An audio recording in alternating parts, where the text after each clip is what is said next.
教えてあげる。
Round one, fight!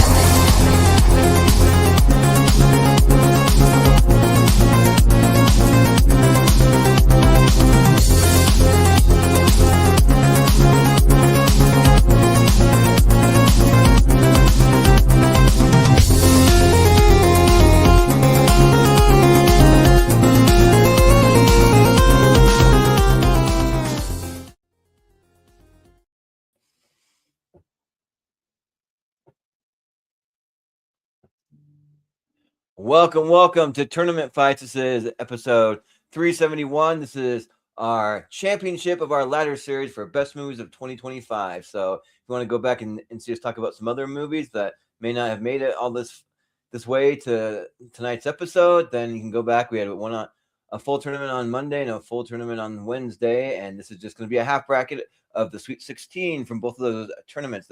And this is what we're deciding collectively as a group what the best movie of 2025 is. So if you're tuning in, welcome. Thanks for tuning in, and you can definitely get some recommendations if you're not sure what to watch from last year. And if you watch a lot of movies like us, then just put your thoughts in the comment section and have some fun. So yeah, I am one of your hosts. I'm Jordan, the movie hero or movie hero supreme again tonight. And let's go ahead and bring in our panel. We'll start with my co-host, as always, Austin Pez Howell. Yeah, it's been a wild bracket so far, and yeah, we got the final 32 here tonight, and we'll see what takes it all. See what happens. Yeah, it's been interesting. I felt like our last episode we had some kind of like cuts that like maybe should have moved on, but it is what it is.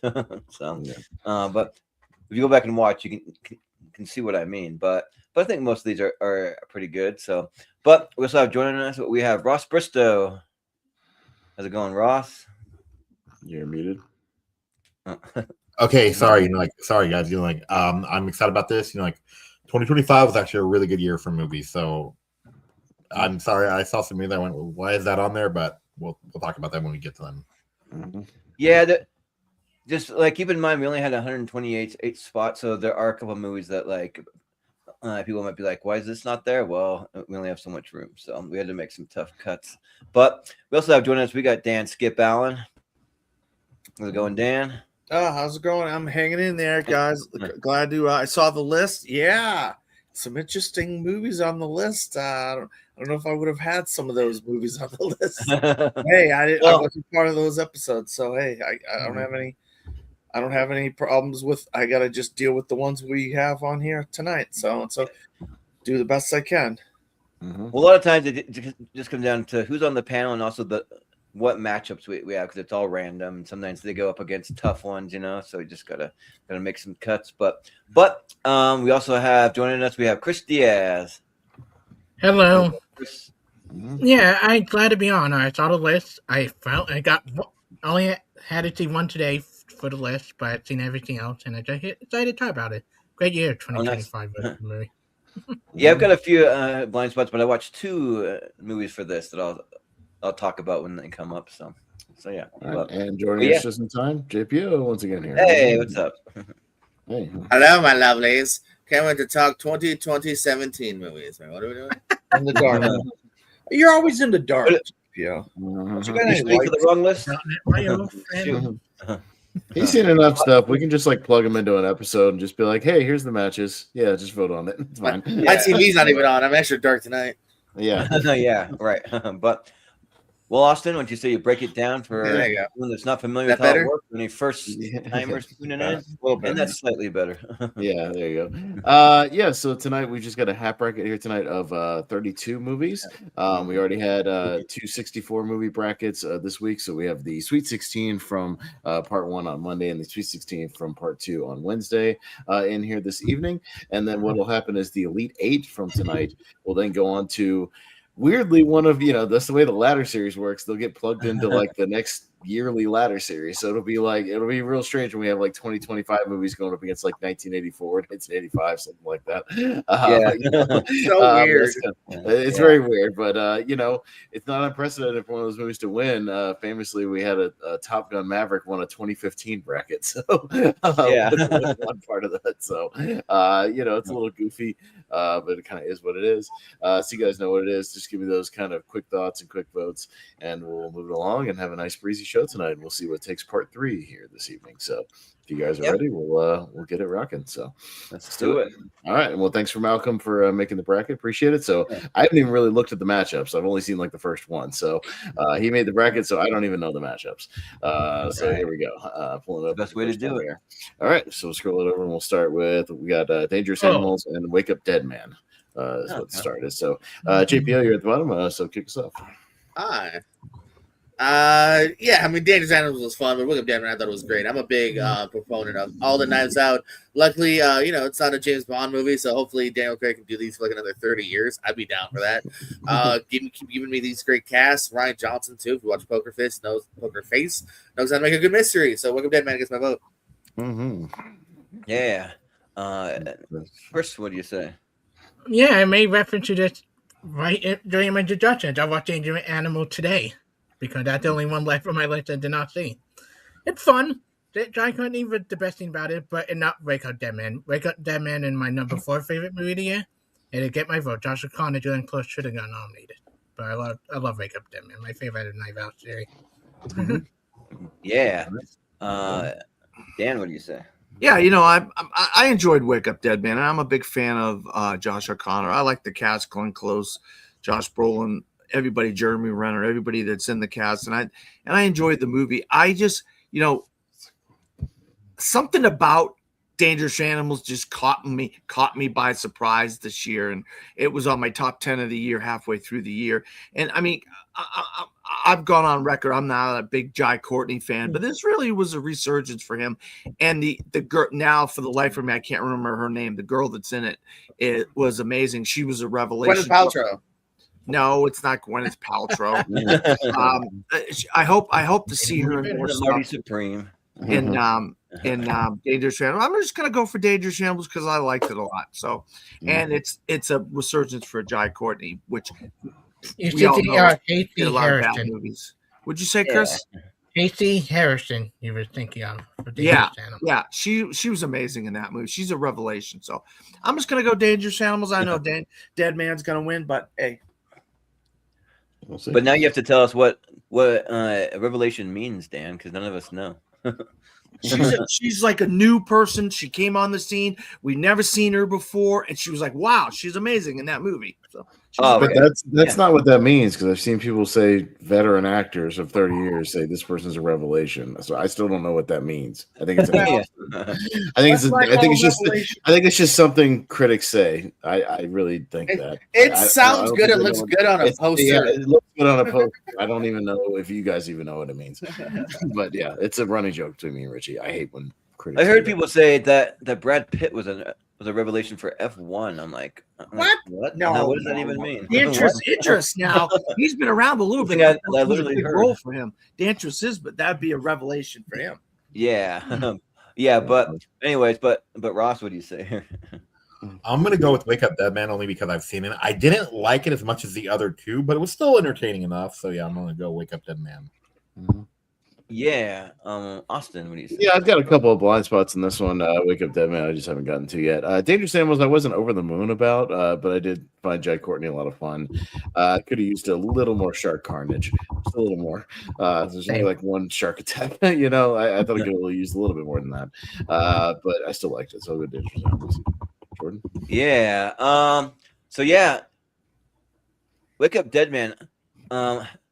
Technically, I did 3 watches for this because I rewatched Wake Up Dead Man because I just remember just really loving it, and like it got even better on the next watch, which you don't always expect that out of a murder mystery really when you already know the ending and like who did it and all. So but it's really good, and you kind of catch little subtle things, and I think it's the best one of all the Knives Out movies, and I hope that Rian Johnson does more of these because they're a lot of fun, and if you just come up with like creative ideas like this, I mean, yeah, there are a lot of places that you can go. I think that Daniel Craig is awesome as the Benoit Blanc character, and yeah, Josh Brolin was almost like I mean, like very intimidating. Like if he was my like Monsieur or like whatever you say, I don't know, like what he was, or like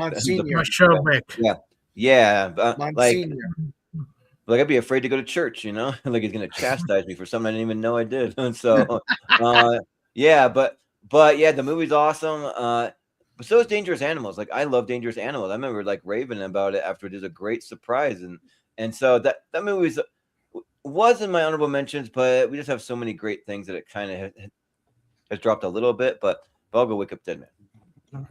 But JPO started because it's the first one. I still think Wake Up Dead Man. Oh, okay. Yeah. Am I the only one though that likes Jai Courtney from Suicide Squad? I thought for a minute Jai Courtney's good at like quirky side roles. Yeah, that's what I'm saying. Like I believe Jai Courtney for a minute now. Actually, like don't make it a lead action. Yeah, he was good. He was just in a bunch of other junk though. JPO. That's right, but I think he's found like a good niche. Is what I'm saying, and I think he'd be sick of that. I agree. All right, Death of a Unicorn and Thunderbolts, Chris. I like Death of a Unicorn. It's fun. Same thing with Danger Animal. It's fun, entertaining movie. That's honestly it. But I enjoyed Thunderbolt more just because I like the look and mental illness. I really do love Bob as a character. And I thought the acting was really good. And the comedy was good, so I go Thunderbolt. Sure. Yeah. Dan, what do you say? Yeah, well, of all the Paul Rudd movies in 2025, I actually enjoyed Death of a Unicorn the most out of the other ones because okay, he really didn't have a good year this year, Paul Rudd. But I did enjoy. Oh, friendship! Friendship is great. Better than Unicorn. But I'm going to go with Chris here. I'm going to go with Thunderbolts. I really thought Thunderbolts. I mean, I think it's probably the darkest of the MCU. Some of them look brighter and they have more of a brighter aesthetic to them, but really the dark aesthetic, Marvel really hasn't done a lot of that in there in all the different phases. And so that was interesting to see Thunderbolts have that dark aesthetic. But I like the chemistry in the cast and stuff like that. And look, I think they're bouncing back, Marvel is. So I'm going to go with Thunderbolts, but I did like Death of a Unicorn. Yeah, sounds good. Ross, what do you say? You muted. Ross. Okay, I didn't see Death of the Unicorn yet. I want to, but now I will. I keep on forgetting about it. Like it's always been on my watch list, but now I like Thunderbolts. I love like how like dives into mental illness that like no like Marvel film has ever done. So I'm gonna go with Thunderbolts. Yeah, Austin. The Thunderbolts was fine. First half was boring. Second half was a little bit better once they got the Bob stuff going. I was utterly bored for the first hour or so of that movie. Then it gets a little better, but I like Death of the Unicorn quite a bit. And Paul Rudd had a good year between this and Friendship. 2 unconventional Paul Rudd roles. I liked it. So Death of the Unicorn. Yeah. So these are my number like 22 and 23 movies overall of the year. So they're like neck and neck. And so I like them both kind of equally because even on my own letterbox, like sometimes these movies are a little interchangeable. It's like you rank them, but you could like flip flop them based on like the more you think about it or like rewatches and things like that.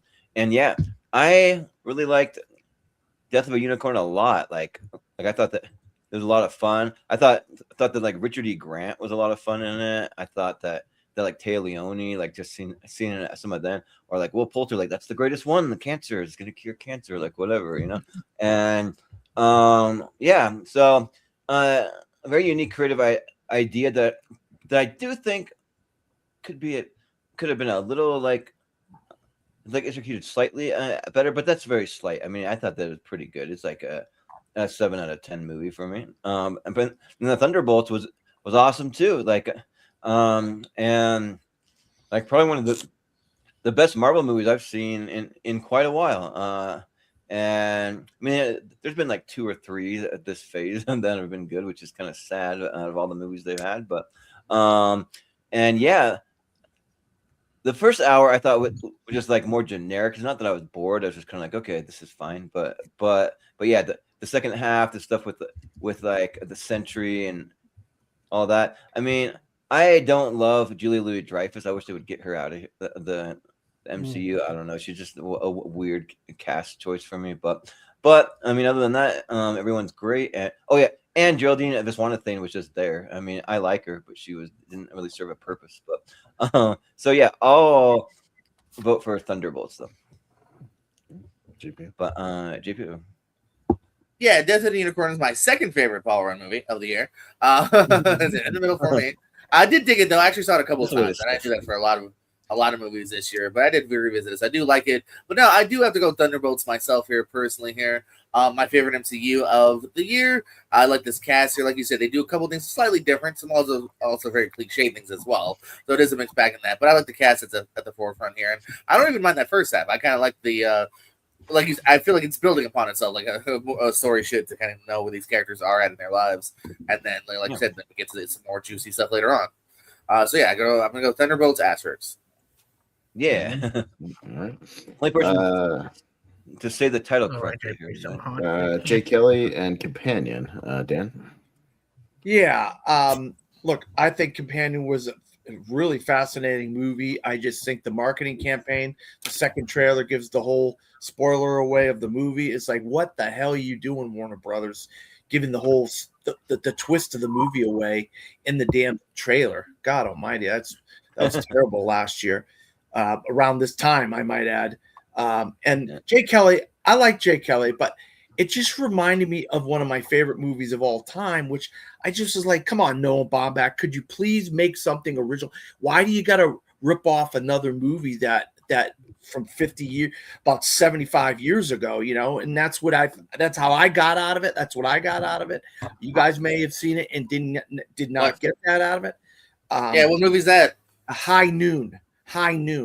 I feel like he rips off High Noon in the movie. And I did like George Clooney, and I like the relationship between him and Adam Sandler and the supporting cast and so forth. It's just, I'm going to go with Companion here because I was disappointed with Noah Baumbach. Come on, man. Do something original. Don't be ripping off old movies. Jay Kelly's about a cowboy sheriff outlaw waiting for outlaws to come off a train, or waiting for outlaws to get off a train and trying to. How I feel. Hey, Austin. It's how I feel what he was going for. It's a modern day where you have the one guy, all his friends leave him.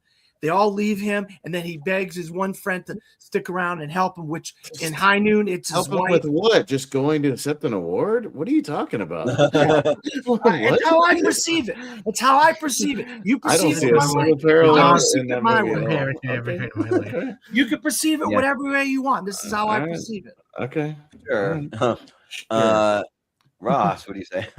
I loved Companion, and Jay Kelly I thought was okay. In fact, and I thought that it had very, very similar themes to a better movie this year, which was Sentimental Value.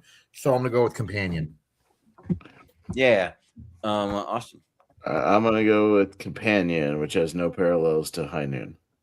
Okay. Yeah, I'm gonna go also with Companion because I think Jack Quaid had an awesome year, and yeah, it's a cool take. And yeah, Sophie Thatcher's one to kind of watch more and to hopefully see her in more stuff. And Jake Kelly, I thought that the biggest problem probably was the direction, because I thought the performances were great, and like a lot of the other technical stuff, like the music, the cinematography, all that stuff, maybe a little weaker on some of the writing, but maybe not so. Like, I think probably for me it is the direction, because like the script could be it seemed like a like good like story on paper. I think it could have been executed like a little tighter. So I'll go companion. But JPO. Yeah, I figured I'd be in the minority on this one, sadly. I personally think Jay Kelly reminds me a lot of a Rob Zombie's Halloween reboot. Okay, it's how I perceived it.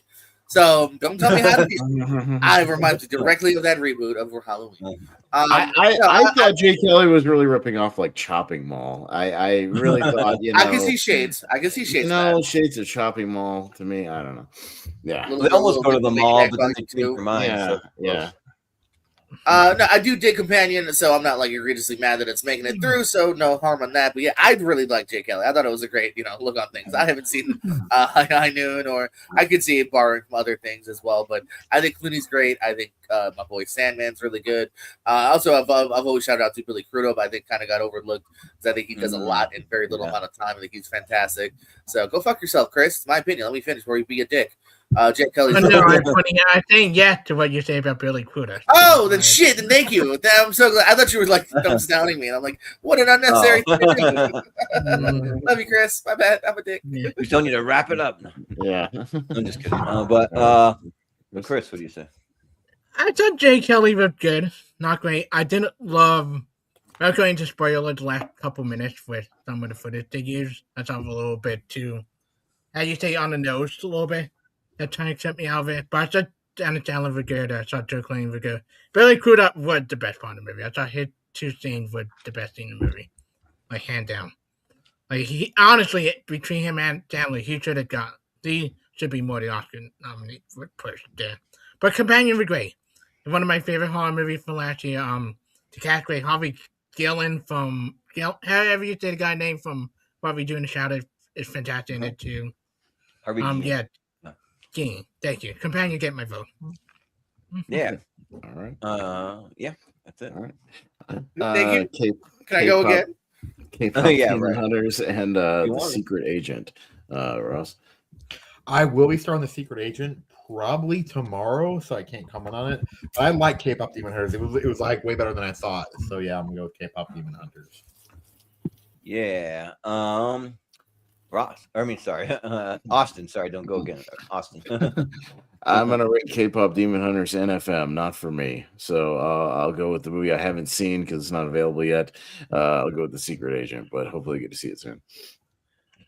Yeah, like one of the best things about like this tournament being a little later in like January, and you get some time to really think and mull these movies over and like think about it, and like some movies go up, some go down. And like K-pop Demon Hunter, like I think that movie, it kind of got overhyped to me. And in my mind, it could be like a tad overrated, like because like it's not really for me to begin with. Everyone's like saying no, watch it because like it really wasn't for me. And so there's like a weird echo going on. But yeah, and so like I watched it based on that. Like 3 or 4 people told me that, and I remember thinking like. Yeah, it's really good. But then the more I think about it, I'm like, I don't really have any desire to go back to this movie or really watch it again. And like they kind of overplay some of the songs too, Golden and Soda Pop and all that stuff. So, but I can't see The Secret Agent. So I don't know why we even have it here. So I'm going to go with K-pop. You can rent it. Can you rent it? Yep. Where? Okay. We literally couldn't 2 nights ago. Did they change that since 2 nights ago? I'm like seeing that I can't even run it. No. Oh, look, yeah. I swear I did. No, we literally couldn't 2 nights ago. That's what we were saying. Like it's not available yet. Amazon Prime, I can pre-order it for $19.99. Pre-order it. That's not the same as order. Yeah, I was watching it. But anyways, JPO. I can watch the Miley Cyrus movie So Undercover, the Tom Hiddleston Night Manager, My Spy 2 and Batista, but I'm not seeing it. Yeah. I'm still way more intrigued though by good. Yeah, it was like season 3. I didn't know it was a thing that's been on for a minute. Yeah. I'm gonna go Secret Agent here. I'm way more intrigued by that, me personally. NFM, North Fort Myers, where I live. Okay. Nice. Chris, what do you say? Yeah, I had to go out my way, but I did see Secret Agent this week. Phenomenal movie. I see it does crack my top 10. Had to redo my list as of tomorrow because I think one more 2025 movie tomorrow before I do my official list. But still a phenomenal movie. Probably my second favorite foreign language film of this past year, beside It Was Just an Accident. But it's still a great movie. Moore, fantastic cast. The whole great cast, a great political movie, great launch scene put together. K-pop is good. The music good. The theme is good. I just think Zootopia 2 was a better animated movie from last year than K-pop. But Secret Agent and my vote. Yeah. Dan, what do you say? Yeah, I agree with Chris on one point. I think this is better animated movies than K-pop Demon Hunters, especially Neja 2, Zootopia 2, Bad Guys 2. Golden is a great song. I think it's going to win the Academy Award for Best Song. Now, The Secret Agent's phenomenal. It's a 70s spy movie set in Brazil. Wagner Moura is incredible. Well-deserved of both of their Golden Globe wins for him and the film, even though they have a Brazilian contingent at the Globes that kind of push these films to the wins there. I don't think they're going to win much, if anything, at the Academy Awards. But if you like your spy thrillers or in your 70s movies, it's a really good movie. It's got an amazing cast of a lot of people that you don't know, but they're really good in it. You just like, who are these people? You don't know who these people are. But Wagner Moura is the guy to go see, the main reason to go see this movie. He's incredible. So I'm going to go with The Secret Agent. Okay. Yeah, but I don't know what's going on with the release date for it, because like I don't know how a movie wins a Golden Globe, but it's not even released yet. It's kind of like weird. It wasn't released in November. Yeah, I saw it maybe November. Maybe at a festival or something like that. Because they showed it in New York and LA for the critics, and that was it. Oh, so okay. There you go. Yeah, right. Yeah. So they watch it, and then critics get the screeners. They get screeners. Yeah. Oh, yeah. That we don't. It doesn't have to be a wide. It doesn't have to be a wide release for the audience. Yeah, it's just yeah. So, weapons and my dead friend Zoe. Pretty easy for me. I like my dead friend Zoe for what it was. Got a little frustrated with the third act that they didn't kind of spend more time with the actual Zoe storyline once they kind of reveal what's going on with her. Just a minor nitpick, but yeah, weapons is in my top 5, so gotta easily go weapons. Yeah, this is just a case of like one of my most anticipated, which was actually my dead friend Zoe. Versus like one of my biggest surprise that kind of like blew the competition away this year with Weapons, because it was so good. I saw it twice in theaters, and yeah, it's just like, I mean, on another level. Like you're like talking about some original horror of it, like things that like some like writing and things that like you don't really see that much. I mean, maybe touches of it, but not like the way it's done overall. And yeah, I think it's really, really good. And yeah, the cast all around is really good. Josh Brolin's having a great year. So yeah, I'll go weapons. But JPO. Well, I'm glad it's easy for you, Pez, because it's not easy for some of us. I really like my dead friend Zoe. It's one I've championed all year on multiple levels. But yeah, it is. We're in the finals here, and these are both here for a reason. So luckily, I'm happy for that. But yeah, I really dug weapons as well here. I enjoyed the slower moments. I enjoyed the batshit crazy moments here. The cast I got to play. Shout out to a couple of them, like late replacements as well. Both top 10, weapons slightly higher. I'll go weapons. Yeah. Chris, what do you say? I hate this. I love both of these movies. They both in my top 10 and late top 5 at least. Both. Oh wow. Like I mean, my dead friend Zoe was one of the few movies that hit me very hard emotionally in the past year, especially in the last 20 minutes. And rapping is fantastic. You know what? I don't mean interesting. I don't root for the underdog here a little bit. My dead friend Zoe. Yeah, sounds good. Dan, what do you say? Yeah, the twist was interesting in My Dead Friend Zoe, but that was basically it for me. I wasn't blown away by this movie like some people were. If you like this movie, props to you. Weapons, though, it was on another level.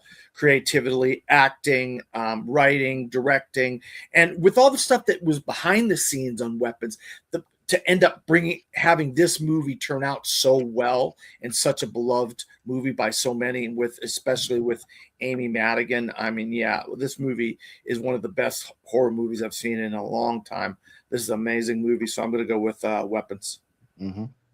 Yeah, sounds good. And Ross, what do you say? I haven't seen My Bad Friend Zoe, so I'm going to go with Weapons. Okay. Yeah. All right. Twinless and Strange Harvest, Jordan. Still haven't seen Strange Harvest. Sorry. I know I had chances to watch it, but there's just only so much time and a bunch of movies in my blind spots. But it sounds really cool. Maybe I can watch it before Sunday. I don't know if it'll crack my top 12 when we're doing that, but hey, I mean, you can rent it for $5, pretty much. I own it on Stranger Things will happen. Yeah, hold on. So. If you got Hulu, you can watch both these right now. Yeah.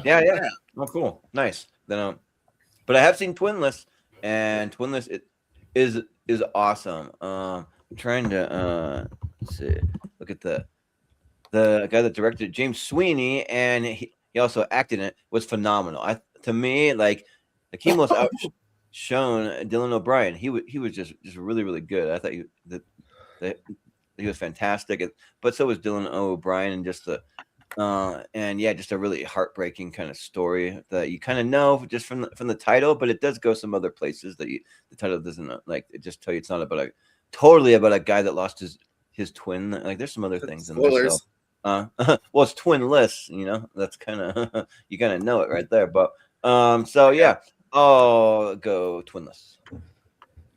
No, you don't, because on paper you think it's about them both have lost twins.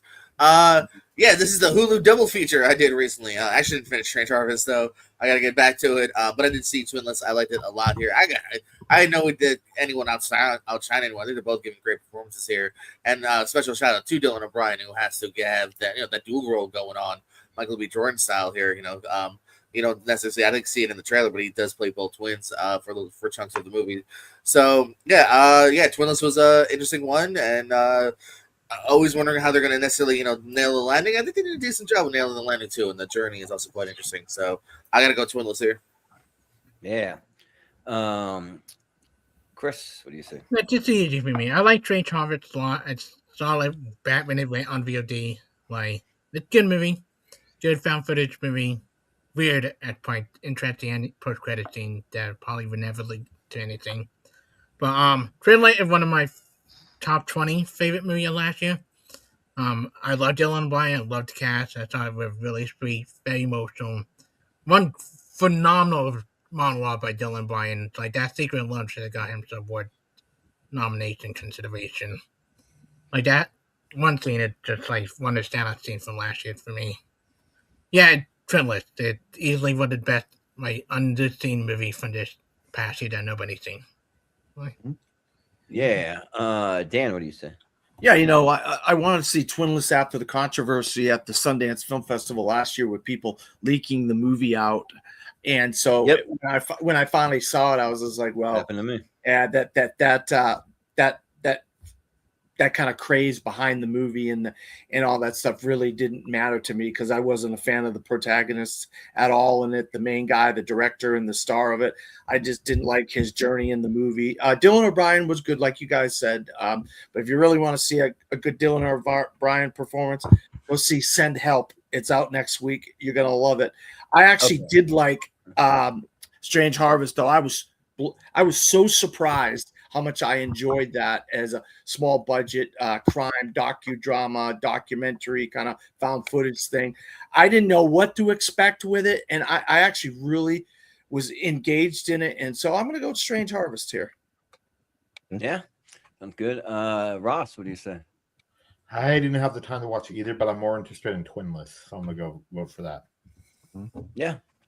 And Austin. I'll give some love to Strange Harvest as well. It's one of my favorite movies of the year, and I kind of feel like I'd help kind of spread the word on this movie, at least by kind of propping it up, maybe talking about it in a couple of days.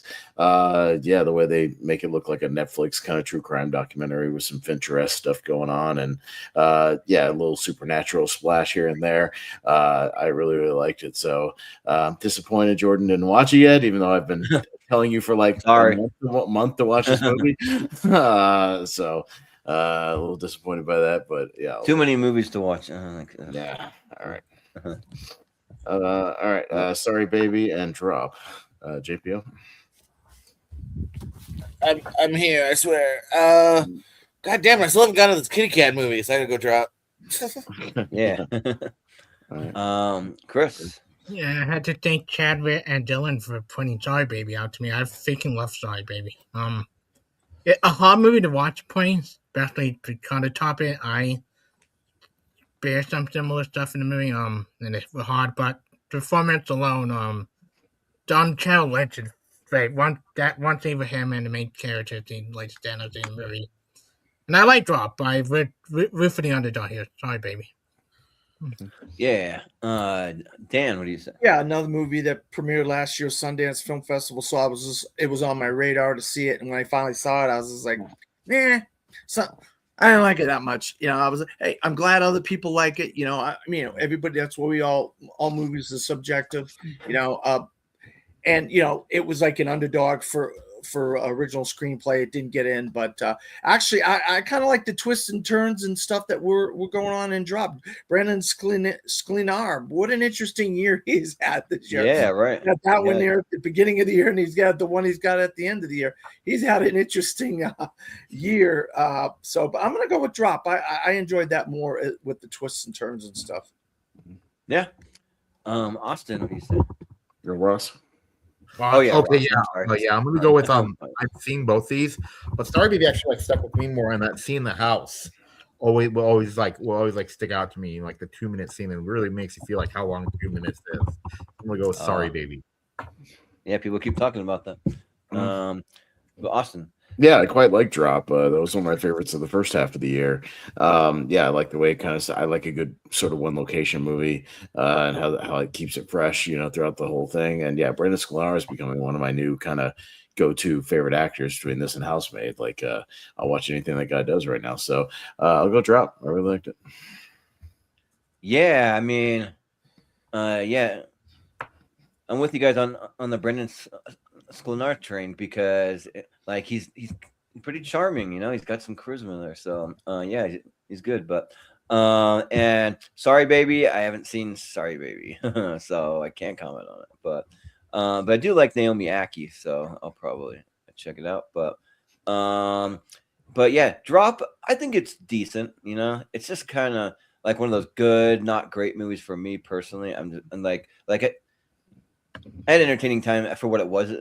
Like for me, like it's one of those like movies you go see in the theater and it's like, yep, that was entertaining. That was a fun Friday night, but it's not the one I'm like ranting and raving about really. But I thought that it was good, and I like Megan Fahey in there too from White Lotus season 2. So yeah, I'll go with Drop. Okay. All right, last one on the side. We'll jump to the other side. Speaking of Brandon Sklenar, we got the Housemaid. No, and, there it is. And so we've got a matchup there against Eternity. Chris? For some reason, when I saw that poster there, I thought it was like an old poster from some other movie when I first looked at it because I saw it online. I'm like, what is that? Yeah. But anyways. Both of the movie I like. I like Housemaid a good bit. The first half was a little iffy on, but once the twist started happening, I thought it became insanely entertaining and insane at points. To see the experience of love with the audience was great. But Eternity, one of my favorite movies that not a lot of people have seen. One of my favorite mystery screenings this past year. I loved the idea. I really loved the sight gag with all the Eternity plays to every time you see a different Eternity play. The laugh got bigger and bigger, especially with my audience. We were laughing so much at every sight gag. I really do love Helen Turner and Mario Teller and Elizabeth Olsen with their character driving up. It's a sweet little movie, and I see it with a pleasant surprise from last year. Eternity get my vote. Yeah, you know, I mean, look, I'm a fan of the people that are in The Housemaid, and I look forward to seeing them in different movies, and so especially Sydney Sweeney, and we just talked about Brendan Sklenar. I liked him in Drop, but I just thought Amanda Seyfried was just ridiculously over the top, just out to left field, like. And she just took me completely out of the movie. Her performance in the movie just took me completely out of the movie. But now Eternity, on the other hand, I really enjoyed the chemistry between the three leads, the supporting cast in it.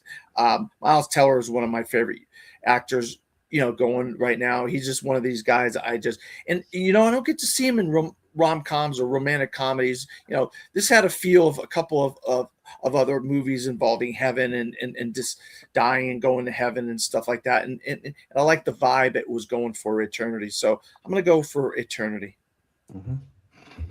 Yeah. Yeah. Ross. I haven't got to either, but I'm more interested in Eternity. So I'm going to go with Eternity. Yeah. Austin.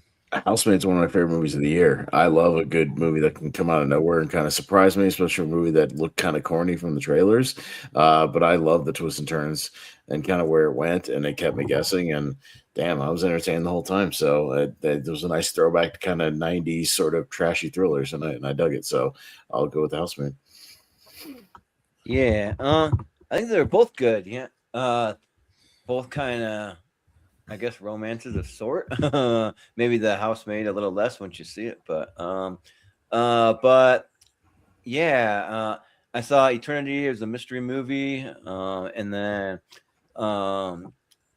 and it was really good. Yeah, the Divine Joy Randolph, we already talked about it. That maybe she should have been with Miles Teller. It almost seemed like they had better chemistry, but and they kind of they gave like Elizabeth Olsen kind of one note stuff, like she just like trying to make up her mind for an entire movie. But and The Housemaid though really had some like twists and turns and really went places I did not expect it to go. And I'm like, why is Amanda Seyfried being such a bitch and acting crazy? And I'm like, oh, and then when you find some things out, so as to why. But so I think I had more fun with The Housemaid, so I'll go with that.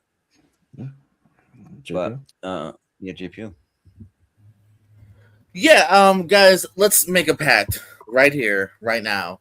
When we all die, we choose Torment Fights Eternity, and we can rank for the rest of all time. Am I right, everybody? Well, we're not going to take ace out of Eternity and just answer data questions for the rest of our lives. Data, come on. Yeah. Have me a John features. Yeah. Miles Teller. Kill me now. Let me out of this Eternity. Yeah. Yes. That's actually, again, I'll joke the other night. It's actually kind of a very scary ass premise. Like, I don't even know if what I said the other night, if Blowjob World would probably get annoying after a while. Like, you know, that's a scary premise, actually. I can see why people go stir crazy and try to leave. But if you can ignore that, it is an interesting premise here. I like the three leads here. I think Miles Teller's going to do something a little fun and different, too, you know, interestingly enough. And if I wasn't charmed by the ending, I'd be lying. So I got to go Eternity. Okay.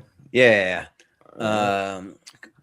All right. Jump to the other side and go to start on the other side with we got Life of Chuck and The Naked Gun starting out. So Dan. Oh yeah, I gotta start on this one. Oh my god. Are you kidding me? Oh my god. This is like, we are not kidding you. Choosing my two children, choosing one of my two children to die here. I mean, no, I love both of these movies. Wow. Naked Gun is probably the funniest movie I saw all year last year. I mean, hilarious. The jokes are just so hilarious. I mean, I don't know, what can I say? I mean, just laughed my ass off from beginning to end. Even in the credits, you're laughing in the credits. That's how funny that movie is. Life of Chuck is like one of the most touching, beautiful movies about a man's life and how he goes through his life and how, you know, he deals with various people and stuff. Like Mark Hamill's incredible. He's got a beautiful dance sequence.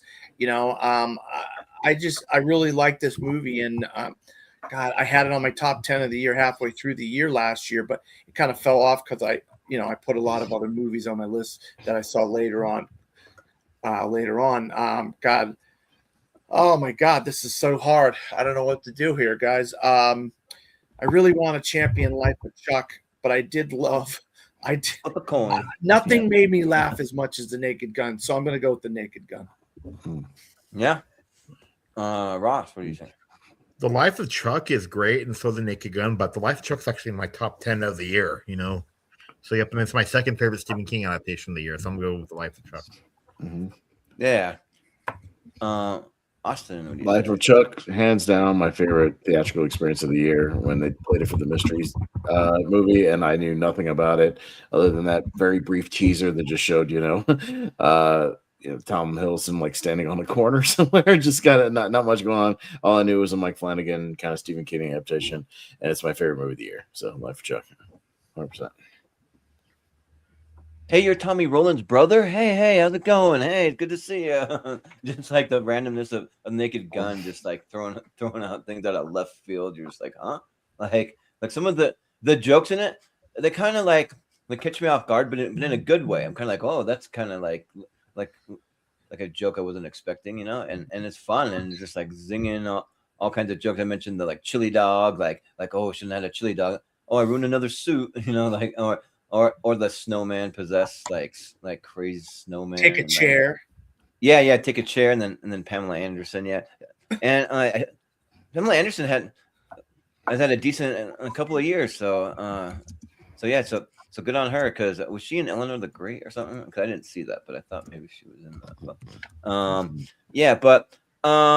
And Life of Chuck, I think it's fine, like I liked it, but I'm not like on the the it's incredible train quite yet. But I will give it a rewatch.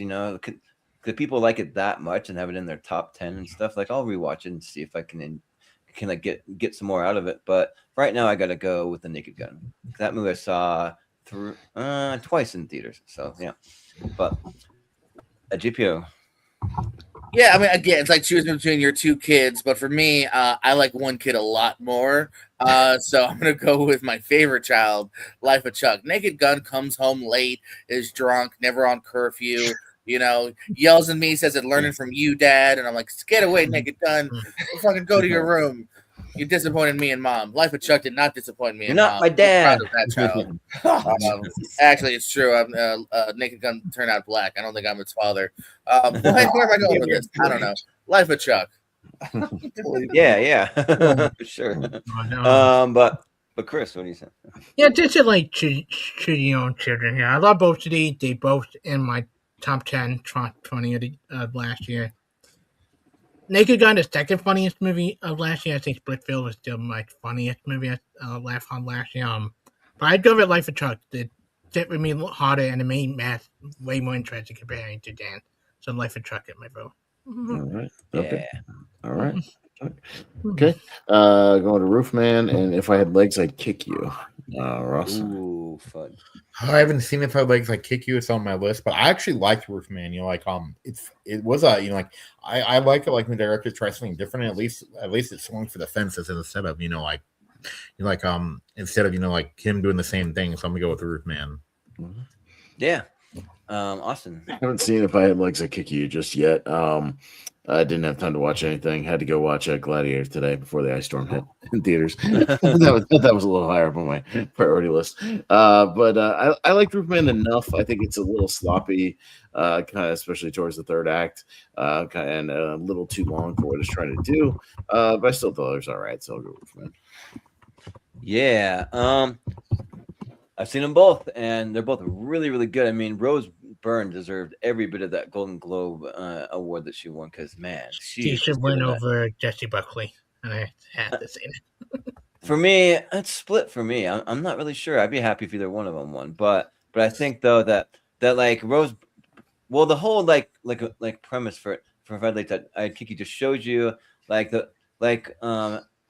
how people deal with just really like bad days and everything piling up on top of you, and like she even goes to the point of like getting drugs, but she's not sure if she should even do them, and then leaves a bag with ASAP Rocky, and he's like, "What's supposed to do with this?" Because she realized that she actually can't do cocaine. but then her like sick a daughter dealing with that, the husband that's kind of he's away, I think, in the military, but and yeah, just And then Conan too.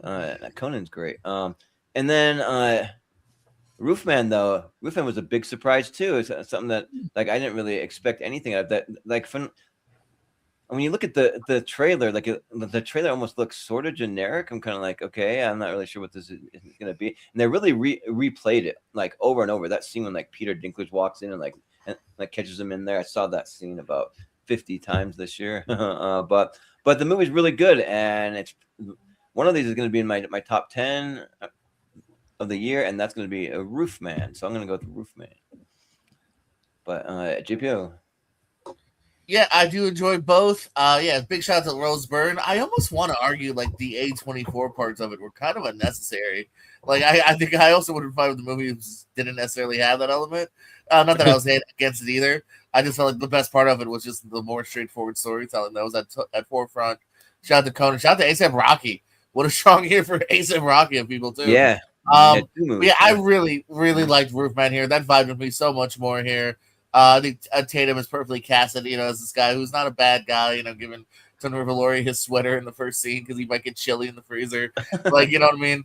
Yeah. Interesting premise here. Good side casting, which is a good douchey boss, I believe, between the kind of not unique, but like kind of pure chemistry between him and Kirsten Dunst, who's also a nice lady. So I'll go Roofman. Yeah, me and Kirsten Dunst, we have the same birthday. That's like my only celebrity birthday I share. So. But Chris. Mine is Al Gore. Oh, it is? Wow. Anyways. Yes. I like both of these movies a lot. Rose Byrne, to me, in my pick for Best Actress. I might have loved Destiny Buckley in Hamlet. Rose Byrne gave one of the performers that stayed with me on after the movie. And also really bizarre animal cruelty scene involving hamster. Holy. Jubba, hamster rabbit, holy shit, that scene. Yeah. Yeah, and Conan's fantastic. Conan doesn't get much love as Woodburn, but he's really going to have one really good monologue scene for him and Woodburn to the middle of the movie. But Roofman might get my vote here. I see Roofman more entertaining. It did with me a little bit more. Like, shout out to Lakeith Stanfield. Really kind of steal a couple of scenes he in, especially just his reaction alone, make it even more funnier. Yeah, Roofman get my vote, but both CDs are great, and people do check out I Have Leg Ever Kick You. Yeah, and I had the same reaction as if I had legs, I'd kick you. It was like when she gets in the wreck and the little fender bender, and then the whole hamster thing happened, and the guy's like, "Oh!" Like exactly the way the guy acted. Like that was me. I'm like, "Whoa, what the fuck?" That was crazy. But Dan, what do you say? Yeah, I'm a massive fan of Rose Byrne in that movie. She's incredible in this movie. As soon as I saw it, I was just blown away. I was just like, wow, I cannot believe how incredible she is. It's just the struggles of mothers. We look past the struggles of mothers in this world, especially single mothers or mothers who are left at home with the kids all the time, what they're going through, when we're out working or whatever, if you're married and whatnot. It's not easy raising children, especially this day and age. Is such a tough. I'd say that being a single mother seems to me like a top 10 hardest job in the world, maybe. Yeah. I mean, I agree with you. And I know at least a handful of single mothers that are struggling right now. And they got to make sandwiches. They got to rub my feet. Yeah, it's hard. Yeah, get out of here, JP. No, I remember the story of Roofman on the news years ago, like 20 something years ago, and I didn't know they were actually turning it into a movie. And when I saw it, I was like, oh my god, this is the story I saw on the news all those years ago. And I was like, wow, Channing Tatum is actually in The Rock are actually turning into decent actors. They went to acting school, both of them or whatever, and they started learning how to act, and they're giving good performances. I really enjoyed Roofman quite. Peter Dinklage, wow, what a crazy with Lowdown and Roofman this year. He's had some interesting roles this year. Glad to see him branching out, doing different things. And that's a resurrection. Really good in this season, Dexter. Like really. And what's Lowdown? The Lowdown is a show on Hulu with Ethan Hawke. He's really good in that. Oh, yeah. Gotcha. Opposite Ethan Hawke. Kirsten Dunst is really good in it. I love a good period piece, and we don't get to see the early 2000s as a period as a period, or the late 90s or early 2000s. So it's kind of cool to see that, the clothes and the cars and stuff, because it's 30 years ago. Can't believe the 90s are that far back in the early 2000s, or 25 years ago. Isn't it crazy how time is fast? Now Toys R Us is making kind of a comeback, which is cool. They are making a little bit of a comeback. I agree with you. I'm gonna slightly go with Roofman because of the overall movie, but that doesn't take anything away from what I think about Rosebud. Yeah, Channing Tatum have a new movie at Sundance that I bought tickets for online virtually. Do you want next week? Mance has already commented on it. He said he thought it was good. My buddy Scott Mance. For some reason, I didn't see that one because I'm going to Sundance next week. I got 6 tickets, but I didn't see He had something called Josephine. That's what the movie called. Oh, okay. Oh, I got you. All right, we got Ballerina and Sinners.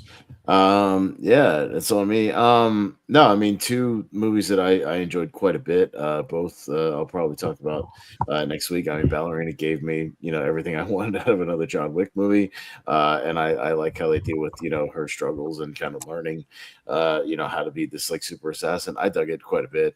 Maybe my favorite pure action movie of the year. And Sinners is great as well, just because we gave Sinners it's props night on the first term. I'm gonna go Ballerina here.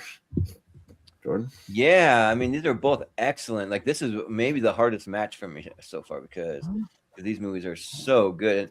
And for me, like, I thought that the Ballerina was just right on par with all the other John Wick movies. I mean, like, it's not Keanu Reeves the whole time, but he's there. He's there for like a good third of the movie or something, And you get to see Lance Reddick one more time. You get to see some like really cool stuff. Like I always love those club scenes. I always got to have a club scene, and like I'm not really always into that kind of music, but in these movies I'm into it, and it's fun, and the choreography goes right with the beat, and it's really cool. And then seeing Ana de Armas at in the little like Swiss kind of ski village thing, that was really cool with the flamethrower, and she got a cool like grenade like fighting in that little bunker with the guy, and then just really cool.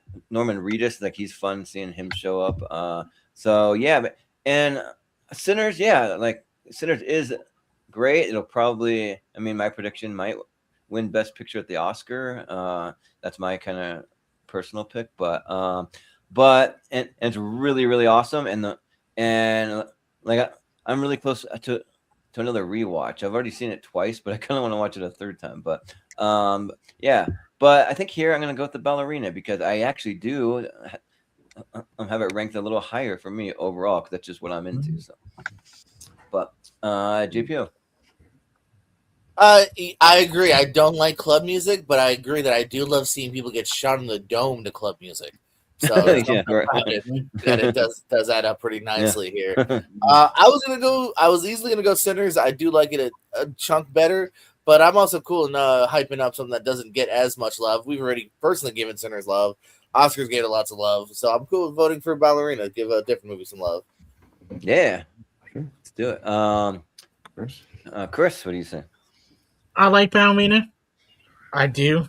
Probably my least favorite out of John Wick series, just because not great. The other one, just because you're a sexist, I get it. That's fine. Yeah. I mean, I agree. It is easily the worst for me. Yeah, John Wick, Keanu Reeves is a character.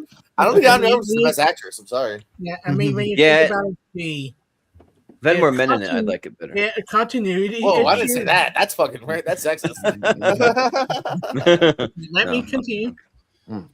Sorry. There are continuity issues with Angelica Houston with the whole to get stabbed in the third one, and you don't see that not one after they sometime at the event the third one.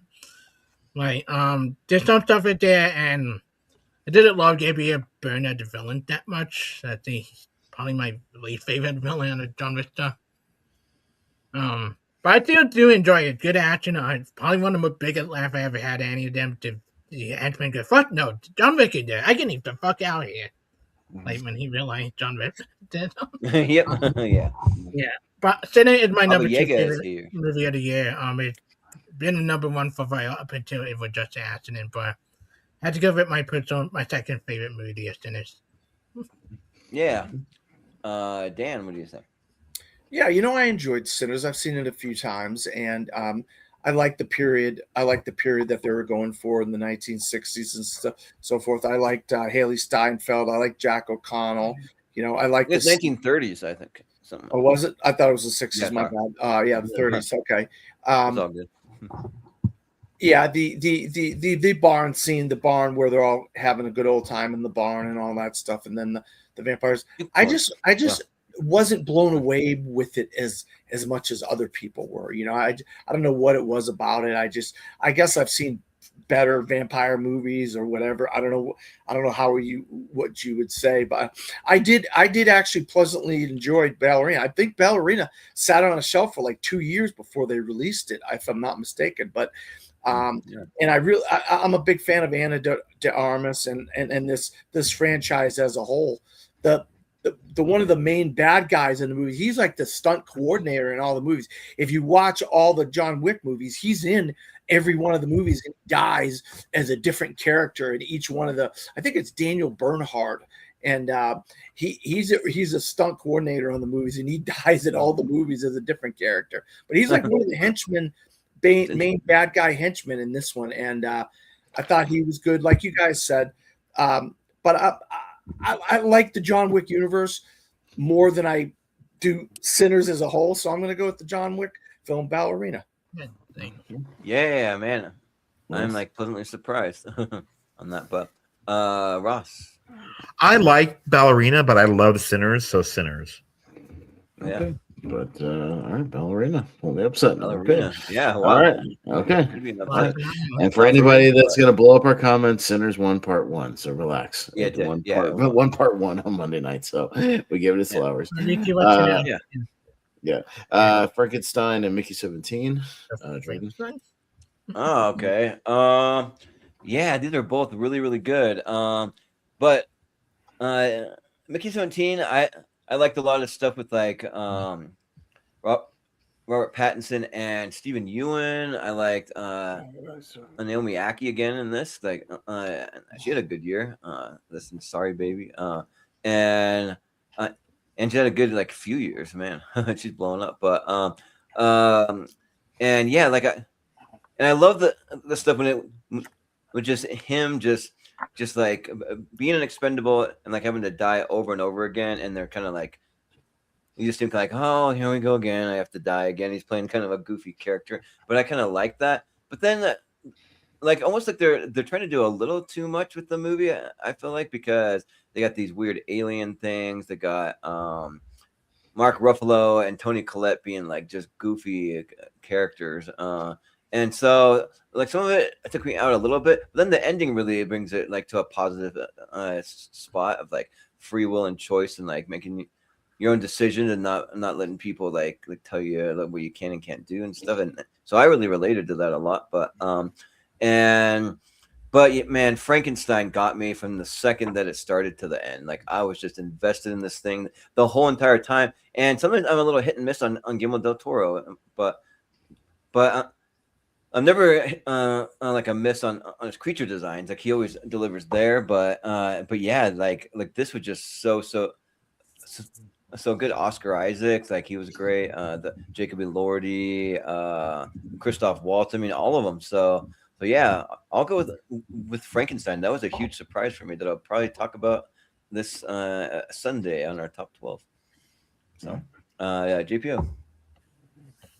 Yeah, I like that first initial concept and half of Mickey 17 a lot.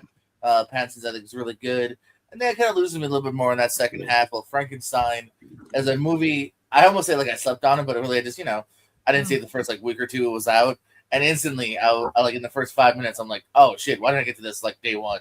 I really thought it was great.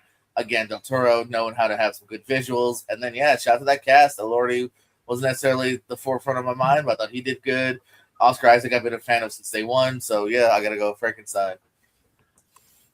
But also, can I just say, fuck Netflix. This movie should have been in theaters. I don't know why it wasn't. I saw it in theaters. It was in theaters. Well, I don't know. Thank you, Netflix. Not very much. 17th. Not very much for me where I live. It barely like. It didn't come out where I live either. Theaters October 17th, guys. Yeah, like maybe it was in there for like a week or something. Maybe it was in like one theater near you. It wasn't nationwide. So yeah, right. Yeah, so it's like like these movies need to be in theaters more, and it makes you really nervous because Netflix says they're going to honor this window for releases, and I don't believe them. So we'll see. But Chris, yeah, one of these in my top 10 of the year, one of these in my most disappointing of the year. I wanted to love Mickey 17. I thought it was decent. Loved the first half. Really did not care much about the whole be like political today with a Trump like people with Buffalo Tony Class. Really took me out of it a lot of time. Yeah, it one of the most disappointing movies I saw last year. But I love Frankenstein. I'm happy I got to see in theater. I rarely do shout out to my friend Hudson Birch. He was the extra in this movie. He was one of the crewmen on the ship. So I do know somebody who was in this film. Yeah, it's phenomenal. Jacob Elordi, I was the longest time championing him to get an Oscar nomination. Everybody thought it was insane. Happy to be proven right. And it's my favorite version of Frankenstein. And much more than John Frankenstein. Yeah, it's a fantastic movie, Frankenstein. Get my vote. Yeah, and Jacob Elordi, like I kind of see him as a pretty boy, but he's a pretty boy who can act. Like he is a great actor. So he should win the Oscar. Over a lot of people, best supporting actor. Yeah, but Dan, what do you think? Yeah, I was surprised by Mickey 17 because I thought it was funny and it really poked fun at politics and the world that we live in and stuff like that. Bong Joon-ho. I like his movies. He always has some weird, quirky creatures in his movies. Over the years, I've seen like, where does he come up with these these designs, and these creatures? In some of his movies. But I did like Robert Pattinson. I like to see him doing different things and not like the same old type of things. And I think he's really turned into one of our great young actors. And in him and Kristen Stewart deserve a lot of credit because their careers have really blossomed after the Twilight franchise. They've done a lot of really good stuff. But Frankenstein, I'm a massive fan of the Universal Monsters. I love Frankenstein and the Bride of Frankenstein and Young Frankenstein from Mel Brooks, I should say. I'm just a big fan of the Frankenstein movies. Even some of the other like lesser ones with Robert De Niro as the creature and stuff like that. But this is really a combination of both of the great Frankenstein and Bride of Frankenstein movies from James Whale. Like Guillermo del Toro takes what he wants out of those and puts it into this and gives it his own look, its own aesthetic. It's the production design, the costumes, the makeup, the cinematography, all the tech stuff is amazing with Frankenstein. But yeah, I love the two movies all crammed into one movie, two perspectives, the first half and then the second half. So yeah, I'm going to go with Frankenstein here. I think it's one of the best movies of the year. Yeah. And sorry to Euroclicks, I didn't see that. Sorry about Sinners and didn't win. So, but Ross, what do you say? I'm gonna go with Frankenstein. I didn't care for Mickey 17. I'm sure I like the first half a little bit more, but Frankenstein's in my top 10, so Frankenstein. Yeah. And Austin. By the way, just for fact checking sake, yeah, Frankenstein only came out in a little over 300 theaters. That is not a wide release.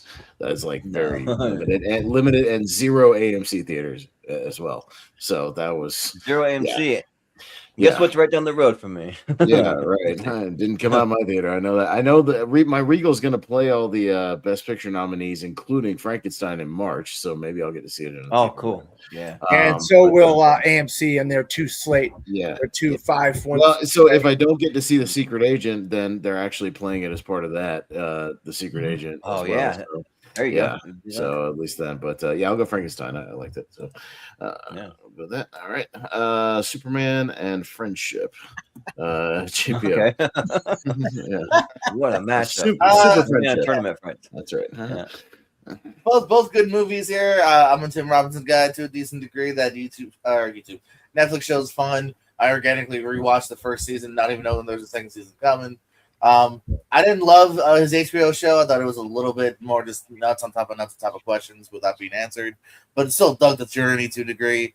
I really like Superman 2, though. I'm glad we just kind of jumped into it. Didn't have much of a, an origin again here. There's snippets of it, which I thought was perfectly enough. It's close. Superman by an inch, though. Yeah. Chris, what do you say? I like Friendship. I didn't love Friendship like a lot of people did, but I did enjoy it. But Superman got my vote. Just more entertaining, well-rounded movie. This isn't close for me. I think Superman's an amazing movie. I think James Gunn's really getting his foot going with the DC universe that he's establishing. It looks like he's going for the 80s aesthetic, which I think is kind of good because it's going to be a lighter, more colorful DC universe, which is exactly opposite of the Zack Snyder universe. Yeah, Friendship, I think, is one of the worst movies of the year last year. So I'm going with Superman. But yeah, I kind of pegged it because you're not a huge comedy guy that much, anyways, Dan. but Ross, I actually love both these, but Friendship's hilarious. And then I'm actually I actually pitched this idea to Jordan about Tim Robinson. He's the only person that I can see actually doing a remake of Clifford with Martin Short. Imagine him playing Clifford. So yeah, I'm gonna go with Friendship. I think that could work. Yeah. But Austin, I was very mixed on Superman. I mean, there's some stuff I like, some stuff I didn't like. I don't think it holds a candle to Man of Steel, like in any universe at all. And it just didn't really work overall for me. We'll see if the sequel's better. Friendship I really liked. I had a great theatrical experience with it. A lot of people just really vibing with it, and I laughed quite a bit. So I'll go Friendship. Yeah. So we'll say that I do like Man of Steel better than the Superman movie, but like the Superman movie really surprised me. Like I didn't think I was gonna like it at all, and I've been kind of sour on like some of the things that James Gunn has been doing, and like you're just gonna turn it into the Marvel, the MCU 2.0 kind of thing, and I'm like what's like why but color me surprised because I love Superman. I thought that it was great. I mean, is it perfect? No, but it's a lot of fun, and especially the one thing that I do like about this better than Man of Steel is the relationship between Superman and Lois Lane here, like Rachel Brosnahan, and like I thought that was just like phenomenal. Like they were really really good, and yeah, like as a comic book fan, like there's a lot of things that like little Easter eggs, little things that you can catch in here, I mean I knew who some of them were. Like I know Hot Girl, even though she didn't do much, or like Guy Gardner, like why he's kind of like an a-hole in it, and like just that's Guy Gardner, he's just kind of that way, but just don't think that this movie is like accessible to non-comic book fans. I think that just like if I put myself in my dad's shoes or my brother's or like a friend of mine, like just like any of those, like they're gonna have a hard time like getting really into Superman. I feel like, I mean. But like maybe over time they can kind of like get into what James Gunn is doing with his universe. But I did love Mr. Terrific too. I thought he was hilarious too, and just a cool character. I didn't know him going in, but I do now. I know him now. And Friendship I thought was a lot of fun. I'm a big fan of Tim Robinson. I love his humor going all the way back to Saturday Night Live and yeah, like I thought that it was great, like just seeing him with Paul Rudd and seeing him with like Kate Martin getting lost in the sewers and all that stuff. I thought that was fun, but I do have Superman probably about 10 places higher on my overall list, so I'll go Superman. But yeah. How to Train Your Dragon and Sentimental Value, Chris. Oh, that's easy. I like How to Train Your Dragon a lot, but it's sentimental value. My third favorite foreign language movie last year. Phenomenal, touching, emotional movie. Sounds dark on it. Like it between him and J.K. Lodi for best supporting actor, and I think he got deserving to win. The cast fantastic. Really happy all of the actors got nominated for that movie. Yeah, sounds good. With the other two. Sentimental value is in my top 10 and not my top 20. Sentimental value in my vote here. Yeah. Dan, what do you say? Yeah, I mean, I'm a fan of the How to Train Your Dragons trilogy, the animated trilogy. So I was really excited for the live action movie, and I thought it really held up to the animated trilogy. Obviously, nothing's going to compete with the animated trilogy. Those three movies are incredible, but it was a good movie and it was a really good time. I've seen it a couple times in theaters, but Sentimental Value is in my top 10 of the year. I think all four of the actors that are in are nominated for the Academy Award. I think it's one of the best movies of the year. Stellan Skarsgård guy had a stroke before making this movie, and you wouldn't even have known it by the performance he gave in the movie. He had a little bit of help with his lines and stuff by having an earpiece and stuff, but he did a great job with his performance, and I love everybody in the movie, and it really hit home for me as someone who has, issues with his father and family struggles with his siblings and stuff like that. And yeah, I think this is an incredible movie. I hope it wins some awards this award season. So I'm going to go with Sentimental Value. Yep. Ross, what do you say? How to Train Your Dragon is okay, but like Sentimental Value is actually in my top 10 of the year because too, like this movie about like the whole like a father trying to like reconnect with his kids in his own way better than like Jay Kelly ever does. And then like how complicated of a character Stellan Skarsgård is. He should win the Oscar. Like not Jacob Elordi was good, but Stellan Skarsgård should win. So yeah, my book list is Sentimental Value. Mm-hmm. Yeah. Austin. Just haven't seen Sentimental Value yet. Barely came out here. It came out at one theater for like 3 days. It was weird. And so I didn't get a chance to see it. Yeah. Very strange releases. How to Train Your Dragon, I found I like quite a bit, and I'm a little skeptical about all these kind of live action remakes, but same director, well cast. Keeping Gerard Butler was a smart idea as well. I think it worked, pretty good. So Mason Thames had a good year, with this and Black Phone 2 and all. Yeah, he's having a good year. So I'll go Dragon. Yeah. So we finally got to one of the two movies that I watched for this was Sentimental Value. And I watched it, and I thought it was great. Yeah, I thought it was really good between Stellan Skarsgård and also Elle Fanning. I thought she was really good. And also, I swear that I've seen the lead actors like Renata.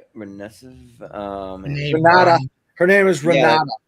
Okay, it's Renata. Yeah, but I swear I've seen her in like other things. But yeah, you have. Remember a Better Man with Sebastian Stan?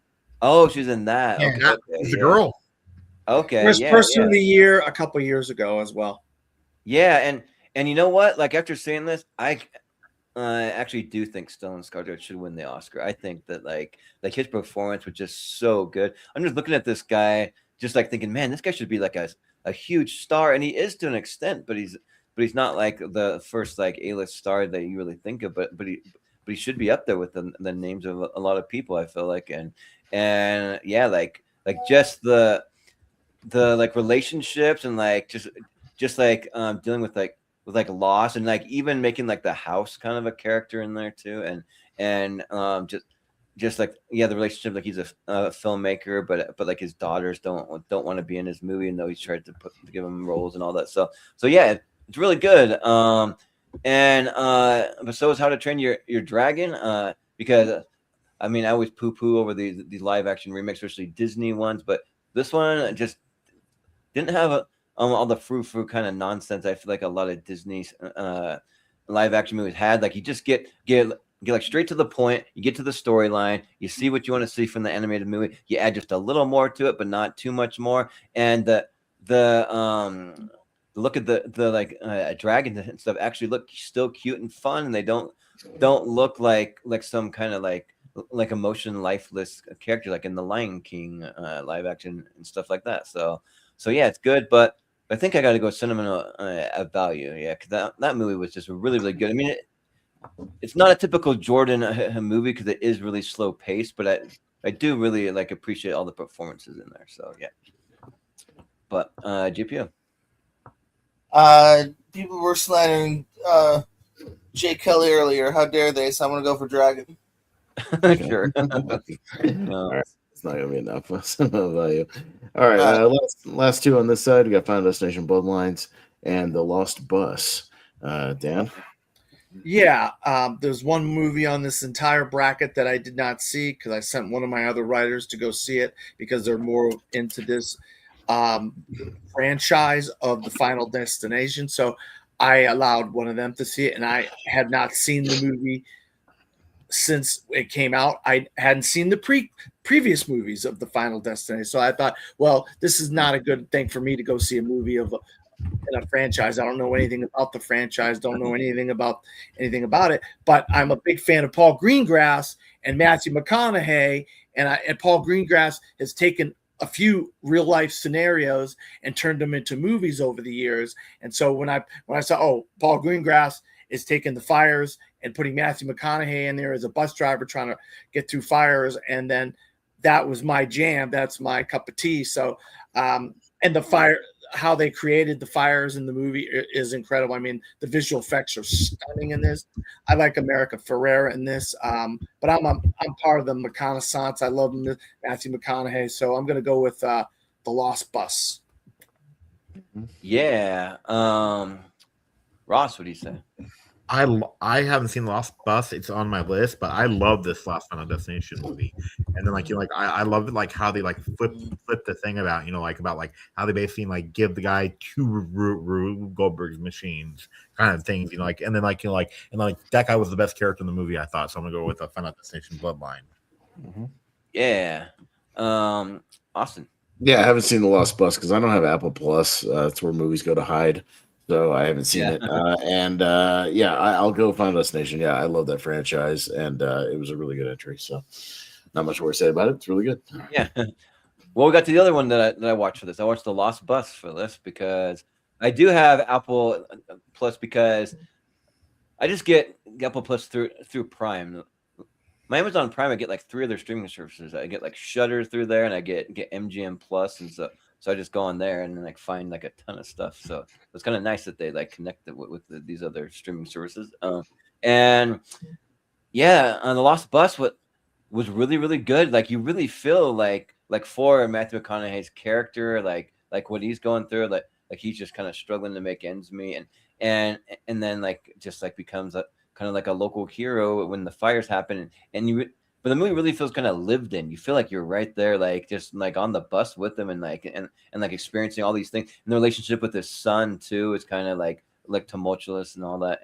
And this just kind of shows me that you can make a great movie out of anything. Just think of anything that you do on a day-to-day basis, or things that happen. And if you get the right writers and get the right people, you can make it interesting. You can punch it up. You can make it really entertaining. So yeah, and I feel like that's what Paul Greengrass did, and I mean, but the fires are a little more than just day-to-day. I mean, it's a huge deal if you're in California, but and so yeah, it was really good, but I feel like maybe that I want to sit with it just a little more because I just I'm just very fresh. That was the last movie that I watched before we went live, and Final Destination at Bloodlines was a lot of fun.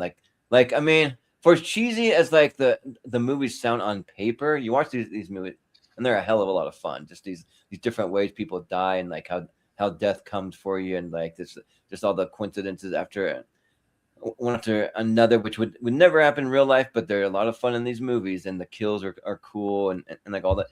But I tried to make a little a poster that had one of the kills depicted in it, and ChatGPT would not do it. But I tried to show I'll just say I'll try to show something involving a garbage truck. I'll just say that for those who haven't seen it, and it wouldn't let me do it. So a little too gruesome for ChatGPT, but I'll go with Final Destination. But JPO. Yeah, Lost Bus, Apple, where movies go to they happen, I guess. Final Destination, it's been a minute. We were back to kind of return to form here. I got a couple of small problems with it, but for the most part, it is a fun movie. It succeeds on kind of what you want a Final Fantasy to succeed on. So yeah, we'll go Final Destination. Yeah, sounds good. apparently you can get the ballerina in Call of Duty Warzone is what Euro clicks. So that's kind of cool. Stop making Call of Duty a thing and never gonna happen. That's serious. Yeah, I mean I don't really play it that much, but unless it's zombies. You can be John Wick in Fortnite. I know that. Yeah, right. But Chris, what do you say? Yeah, I love Final Destination Bloodline. I like Lost a lot. But Final Destination Bloodline is my favorite out of Final Destination movie. The most fun I had in theater this past year. That opening alone in like top 5 best opening to any movie of last year. Final Destination Bloodline get my vote. Okay. Yeah. All right, last one on this side. We got 28 Years Later and One Battle After Another. So, Russ? Okay, I'm going to, this is my last one. I have a heart out, but yeah, I'm going to be 1 Battle After Another is my favorite movie of the year. Okay. Anyways, Ross? Yeah, I already said like 1 Battle After Another is my favorite movie of the year, so that's my vote. Yeah. No worries. Yeah. But you got anything you want to? Okay. I'm gonna see if you want to plug something. Yeah. He wasn't joking. Yeah. Never mind. Okay. Fine. Maybe he had a hard out because of the hard on. Hey, you never know. Hey. Waka. But yeah, no, I mean, I like 28 Years Later quite a bit. I defend it, and I think in context of when this whole trilogy is released, it's going to be a nice setup movie for what's to come. Because I thought Bone Temple was a great follow up. Bone Temple was awesome, so it was a good kind of setup movie. I'll go One Battle After Another because it was really great. Leo was awesome. All the supporting cast is great. Yeah, the fact that it's got 2 supporting actor nominations is evident of the movie right there. So yeah, good stuff. I'll go One Battle. Yeah. For some reason, like I had One Battle After Another in my top 12, and then it like slipped out because they had some other movies in there, and I'm like, what am I doing? Like, this movie is amazing, and I rewatched it. I'm like, okay, go back in my top 12. This movie is phenomenal, and like I just think that like Sean Penn, like holy shit, like he's just given like a phenomenal, like a villainous performance, and then just Tiana Taylor, like she's a lot of fun too. Even watching her like red carpet stuff, and when like she's just having like a blast. Like I mean, just a very entertaining personality, like acting and real life. But then and of course, like shout out to Leo, but Benicio del Toro also like was great in it also, and like that car chase scene, and like there's just a lot of things. Like even when it gets into politics, like whether or not your like thoughts on it are, like I was with it like the whole time because it's just a movie, and I'm just like just vibing with it. I think it's all right. But and 28 Years Later, this movie was a really mixed bag for me because like I'm not like completely sold on Aaron Taylor Johnson. Like I think he's good, but I don't know, like I don't even know if he's like leading man material to me personally, but like Ray Fiennes for sure. Like he was the best part of it, and the movie just kind of like had all time amazing scenes. Then it had some like weird stuff, like weird like footage cut in, and like weird like special like camera tricks they're doing and stuff, and then stuff that I didn't like at all, and so it was all over. It's my least favorite of the 28 years franchise.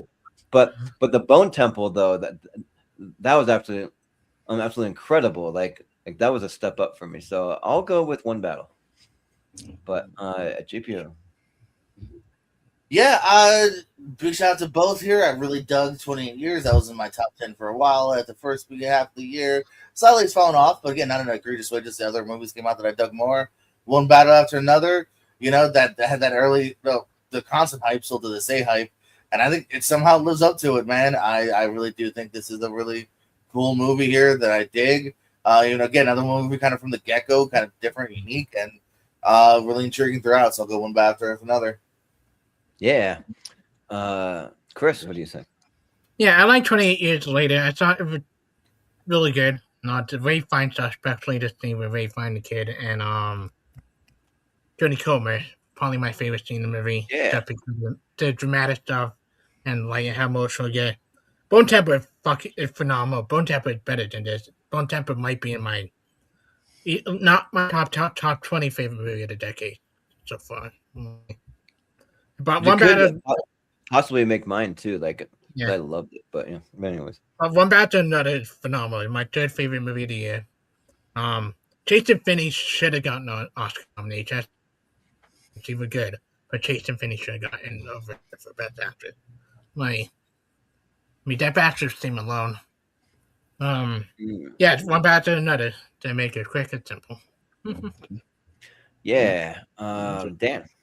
Yeah, I was a big fan of 28 Days, 28 Years Later. It was on my top 10 halfway through the year list. I really enjoyed it. Quite a bit. Alfie Williams, Aaron Taylor Johnson, like you guys said. Jodie Comer was doing something different. Ralph Fiennes, obviously, he takes what we see him. He starts with in that one, and then he goes into the Bone Temple and just goes off into the stratosphere with it. He's amazing in that. And then we see the alluding to the Jimmies, which we see in the Bone Temple as well. Really good movie. It just so happens it's going against my favorite movie of the year, one battle after another. This movie is such a great movie. Leo's amazing. Like you guys said, Chase Infinity is amazing. She was in Presumed Innocent, but this is her first film role. Yeah. Obviously, Benicio del Toro. Sean Penn is, taking the walk from Vince McMahon, and he's using it to good. He's putting it to good use in this movie. And yeah, it's just Tiana Taylor. You guys said. I mean, that's going to go down as one of the most. I cut her with a machine gun, and she's pregnant and stuff like that. It's going to be one of those. Scenes. That's awesome because people are going to be showing that all the time. I definitely say watch her in this. Don't watch her in The Rip. That movie is not good. What'd you say? That movie's fun. I don't know. She doesn't get much to do, but no, she doesn't. She doesn't. You're right. But yeah, One Battle After Another is an incredible movie. I think it's PTA's time. I think he's going to win at least 3 Oscars, and this is going to be tough. I mean, this is definitely the best. Interesting. I think he's got 3 Oscars in the bag, and this is going to be one of them. Best Picture. Okay. Yeah. All right. Let's speed it up, and we'll see what wins the championship. Let's do it. But first, you got to get speed. Demon speed. Speed's what we need. We need greasy, fast speed. All right. So let's speed it up. You guys give me those quick votes. We'll see what makes the Elite 8 here, and then what goes on to win tonight's tournament. So we'll start Wake Up Dead Man and Thunderbolts. I'll go Wake Up Dead Man because I was mid on Thunderbolts. Jordan? Yeah. I'll also go Wake Up Dead Man because I'm really high in Josh O'Connor. JPO? Wake Up Dead Man. Dead Man, okay. And Chris? Let's do this. Wake Up Dead Man. All right, Jen? Doesn't matter, but I would have went with Thunderbolts. Okay. All right, we'll go to Wake Up Dead Man. Okay, so that'll be the first one in the Elite 8. I forgot. Let me write these down really quick so I can send them to Malcolm. He's got to plug them into the next ladder series, whatever it is there. So, Wake Up Dead Man. Okay. All right. Sorry about that. All right. Going down to Companion and The Secret Agent. Jordan? Someone's seen Secret Agent, so Companion. Okay. JPO? Companion. And Chris? I feel like me and Dan would be the only one here. Secret Agent. Secret Agent. Put the movie out and I'll watch it. Companion. Yeah. All right. Companion. All right. We got Weapons and Twinless going to JPO. What? Oh, shit. I got a cracker in my mouth. Weapons. Chris? Weapon. Dan? Weapons. Those crackers. I got Weapons. Jordan? I'll go Weapons, yeah. Okay. All right. Weapons going to the 8. All right. And we got Drop and Eternity. Chris? Eternity. Okay. Dan? Drop. I'll go Drop. Jordan? I'll go Eternity. Okay. JPO? Eternity. Eternity. Okay. Eternity making the Elite 8. Kind of a surprise one. If you told me Eternity when we started this whole 2025 thing, we make the Elite 8 survivors. I don't know if I believe you, but yeah. That or Drop would have been a surprise, in my opinion. Yeah, right. All right. So on the other side, we'll start with Life of Chuck and Roofman. Dan? Life of Chuck. Yeah, I'll go Life of Chuck. Jordan? I'll go Roofman. JPO? Chucky. Chuck? Chris? Life of Chuck. Chuck. Oh, yeah, I got some Life of Chuck lovers on this panel. I like it. There you go. I feel like it's kind of a bad one. Like, it's here, but I feel like it's kind of, not been as high on some of the other shows. So, all right, I like it. All right, Ballerina and Frankenstein. So we'll go to me, Ballerina. Jordan. Yeah, 2 movies in my top 5 of the year. I'll just spoil that. So I'll go Ballerina though. JPO. Frankenstein. Chris. Frankenstein. Dan. Yeah, Frankenstein's in my top 10 of the year. So unfortunately for Ballerina, I gotta go with Frankenstein. Okay. All right. Yeah. Frankenstein. All right. It's good. All right. Superman and Sentimental Value. Jordan. Yeah, I need more time with Sentimental Value at this point. I'll go Superman. JPO. Superman. Chris. Sentimental Value. Dan. Sentimental Value. I wasn't that high on Superman. I'll go Sentimental Value. Sure, yeah. All right, Yeah. why not? I'm sorry, I'm not a big fan of Superman, so I don't feel confident with that vote. So I like movies about movies. All right. Final Destination and One Battle. JPO. One Battle. One Battle. All right, Chris. Get one of my top 3 into here. One battle to another. Dan. One battle after another. Yeah, I'll go One Battle. Sure. Jordan. I'll go One Battle after another. Yeah. Okay. All right. And so we have our Elite 8 hanging on hanging on the ladder is a weird term because it's hanging on to like the 80s, but when we plug it in, so that'll be a little strange. It'll be like one battle after another versus Ghostbusters. All right, sounds good. Yeah, right. It'll be like Companion versus Temple of Doom in that tournament. It'll be a strange one. Yeah. But anyways, so going to the final 4 here, Chris, you got Wake Up Dead Man and Companion. Wake Up Dead Man. Okay, Dan. I will go with Companion. And I'll go Companion. Jordan. Yeah, let's go with Wake Up Dead Man. Okay. All right, down to JPO. Wake Up Dead Man. Wake Up Dead Man. Okay, into the final 4. All right, Weapons and Eternity. You don't want to spend an eternity with Gladys, that's for sure. No. So, Dan. Please, no. Weapons. Well, the kids might. Yeah, look at Weapons. Yeah. By like JPO's theory on eternity, they're both kind of scary. So I'll go with Weapons. JPO. Weapons. Weapons. And Chris. Weapons. All right, into the final 4. All right, over on the right, Life of Chuck and Frankenstein. So Del Toro and Mike Flanagan. Me, I'll go Life of Chuck. Jordan. I'll go Frankenstein. Okay. JPO. Life of Chuck. Chris. Life of Chuck. Okay. And Dan. I would have went Frankenstein. Oh, close one though. All right, Life of Chuck hanging on. Final 4. We got Sentimental Value and One Battle After Another. Jordan. Not too hard. One battle after another. Okay. JPO. One battle after another. Okay, Chris. One is higher and one battle after another. All right, I'm pretty sure I know where Dan's going, but just making sure. One battle after another. This is a battle of two of my top 5 films of the year. There you go. Yeah. All right, one battle in the final 4. Okay, so we'll start on the left side. We're going to the championship here. We'll start with Wake Up Dead Man and Weapons. JPO. What do I have? I have Weapons higher. Weapons. Okay. Chris. I have Wake Up Dead Man just slightly higher. Wake Up Dead Man. Okay. Dan. I have Weapons higher. Okay. Weapons. Jordan. Yeah, I have Weapons slightly higher, so I'll go Weapons. All right, Weapons into the finals. Over on the right side, Life of Chuck and One Battle After Another. Chris. This is a Sophie choice right here. Yeah. I feel like everybody doing Key 41 better than other. I might change a bit. Life of Chuck. Okay, Dan. One battle after another. Gotta go with my top of the year, Life of Chuck. Jordan. Well, Sophie might choose Life of Chuck, but I'm choosing One Battle After Another. Okay, it's down to JPO. Hey, I said this the other day. I'm with you, Pez. The Life of Chuck. Life of Chuck. Okay, finally. Wow. Yeah. All right. Okay. All right.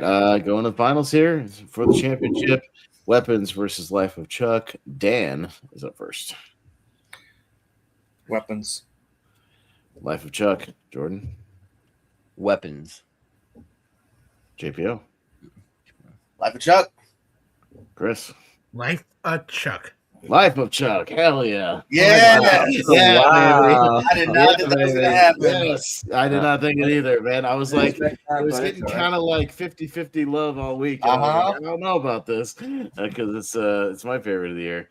And I didn't know if it was going to do it, but yeah, it did. All right, there you go. Close one though. For anybody wondering, Weapons won part 2 though, so it got some love this week as well. I figured that might go for Life of Chuck to have someone who ever won. Awesome. Hell yeah. Hell yeah. Hell yeah. All right, there we go. Yes, done. I'll have to rewatch it and see what all the hype is about because I saw it and I didn't see the hype. But it's awesome. I've seen it 3 times now. I fucking love that movie. The movie's great. Yeah. It's a feel-good movie of the year. We need more feel-good movies. Even though it's about a guy going through like a death thing, it's like kind of a hopeful, uplifting movie to a degree. It really that ending work. The all sections work, man. I love it. Yeah. Yeah, I like all the sections. The way it's told, it's great. So yeah, I kind of liked it, but I'm not mad about it winning. Like I'll definitely give it another shot and see if it gets better on a rewatch because it probably will. But yeah, cool. Yeah, so go check out The Life of Chuck and Weapons too. They're both really good. Yeah. But this just shows to Hollywood at least what we want to see. We want to see these original like scripts that are really well written and we don't have any franchise movies that won this week. All original movies. Weapons, Sinners, Life of Chuck. They're all like original movies. You know, like we want original. We want new idea. We don't want remake or rehash. We don't want Captain America 4. Come on. We don't want Return of Silent Hill. We don't want Captain America 4. We don't want One Battle After Another is fresh. Yeah, Wake Up Dead Man. Like it's part of a franchise, but it's like a fresh franchise. You know, it's not like some beat to death franchise. Yeah, it's just making. And there's really only one holdover each movie too. It's not retreading the same dude. Yeah, it's not retreading the same the same story every time. Eternity was like original, Companion original. Frankenstein was like it's been told before, but a nice fresh take on it. At least it's also been a minute compared to some sequels. Yeah, and it also to the book more than a lot of adaptation does. Right. Yeah. So. Yeah, there's some good stuff there. We almost had a Frankenstein in there, which is kind of like a known property, but even still, there's original take on it, kind of, So yeah, but because like I never thought that I'd have to like utter this phrase, but I have a friend and we're gonna go try to catch a late movie tonight, and she's like, can we go see Return to Silent Hill? I'm like, no, please, can we go see Mercy? And I never thought that I'd be like, can we please see Mercy? And I was like, thankfully you make it right. Yeah, Return to Silent Hill fucking sucks. That's what I've heard. I almost put money on that Rotten Tomato score. I should have then. Yeah. So yeah, but January movies though. Remember that, Jordan. January movies. Yeah, it's January movies, but there's just been we had Bone Temple. We had some Help. We had Bone Temple, and then Primate to an extent was like pretty decent. Oh, there you go. Primate people dug. Yeah, and Bone Temple. Yeah, and you got the holdovers from December that are now coming out wide. Yeah, some of those like holdover movies. Yeah, I thought you were saying the holdovers. So I was like, what? Movies that came out limited release in December. Like, is this thing on? And things like that. Yeah, like sadly not enough people saw that, including me. Yeah, I see the movie tomorrow before. Yeah, and I saw the movie The Plague. It's like a Joel Edgerton one. That one came out. So yeah, that was good. That was good. Yeah, but anyways, we'll do some plugs real quick, and that'll do it. We do still have one little exclamation point coming up this Sunday, which will be our top 12 of the year. We're going to finally reveal those. So and we're not quite done talking about it. So just hang on until Sunday for the last hurrah. But we'll go to JPO. Where can we find it? Yeah, find me over at the Pierce Co. Lots of tournaments and movie battle stuff, trivia. We're supposed to have a match tonight. People flaked out at 7. Things are still happening. And then we just did a rank it Justin Long style without Justin Long earlier tonight. That's why I was a few minutes off. Yeah, they have like the night, like when Night Patrol coming up. Yeah. Yeah, it was in honor of that, I guess technically. Yeah. It's me just stealing Rankum. And yeah. And I think our next episode will be Jack Black. We'll talk about some Jables, I believe. So we decided on next. But yeah, here's go Why We Live Horror, Multiplex, all that jazz. Lonely Marks Thursday is me, Paz. We talk some wrestling along with Richie. This week might be maybe just a solo duo show, however you want to put it. Duo show, maybe special guest Rhonda, who does have a oh, there we go. Yeah. She's playing around with us. Well, a special guest, but yeah, we'll talk all Royal Rumble, do some predictions, and run it down. Yeah, Royal Rumble with people, it's happening already. Yeah. Oh yeah, it's coming up. Oh yeah. Yeah. Yep. It's the season. Cool. Yeah, Royal Rumble, which I guess is in the Middle East now, but that's in Saudi Arabia this year. Saudi Arabia. So if you want to watch it, 2 p.m., y'all. It'll be done before dinner. Oh, nice. Yeah. Well, there you go. And WrestleMania next year, unfortunately, also in Saudi Arabia, which boo. I'm not a big fan of. We all said we're going to the next Mania, right? All the marks. So we're going to go to Saudi next year, right? Is that what we're doing? Yeah, you got $2,000 for a plane ticket? That's fine. Yeah, sure. Yeah, right. Absolutely. But yeah, we'll go to Chris. What do you got going on? Yeah, you can find me over at HSAT. I had the tournament thing still in with me against Rick when we set that date up, hopefully next week. Rick, you want to please message the group to say what they review? I'm sure Rick's watching. Yeah. Yeah. You can find me here. Usually on here then. I'm still part of the Cena Herd tournament. Hopefully that happened this year. And then Letterboxd, stay tuned over have my rating up for Testament and Lee. See you tomorrow at 1:45. The last of 2025 movie I still have yet to see. So you try maybe squeeze that in a row. But yeah, thank you for having me on, Elvie. Yeah, totally. Yeah. And then Dan, where can we find you? Hi, you can find me under my name, Dan Skip Allen, on Facebook, Twitter, X /X, Thread / Instagram, Blue Sky, Letterboxd.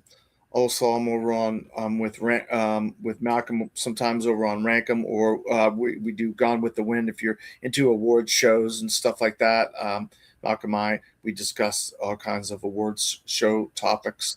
Also, I'm over with the Chasing Labels channel. We created a game called Movie Mutations.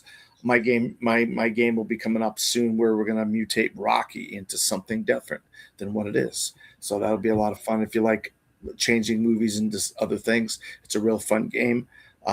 Also, I'm over on the Dill Pickle Network sometimes. I am also the owner, editor-in-chief, and head film critic of FromTheFourthRow.com, where I have all kinds of stuff on there. My top 10 of 2025 is on there. My top 10 TV shows of 2025. My most anticipated of 2026. I have TV shows. I've already done Star Trek Academy, Starfleet Academy review. I have a Wonder Man review. I have all the movies. Any movies you're interested in seeing, if you want to go check out the reviews to see if it's something you want to go see or not, you can go to FromTheFourthRow.com. I'm all over the place. And then whenever Jordan decides needs a spot filled over here to help out, I jump in and I help him out every once in a while. All right. Yeah. Yeah. Well, I appreciate that, and yeah, thanks for coming on, Dan. And yeah, we'll go to Austin. What you got going on? Well, hopefully I can join you guys for the podcast on Sunday night. We got this ice storm giant thing coming through this weekend. I'm sure you guys have heard about it. It's going to be hitting us pretty hard. I'll be at a location with power, with a house generator. Hopefully that includes internet. Hopefully, so we'll see what happens this weekend. But other than that, yeah, I'll be on. Let's see, with Ryan Permerson next week, talking the 30th anniversary of The Phantom, doing a little watch along commentary. One of my favorite movies of all time. And then I guess I'll be hosting that tournament that night, since Jordan will be at Sundance, I'll be hosting the Sword and Sandals and Medieval Madness tournament. So that should be fun.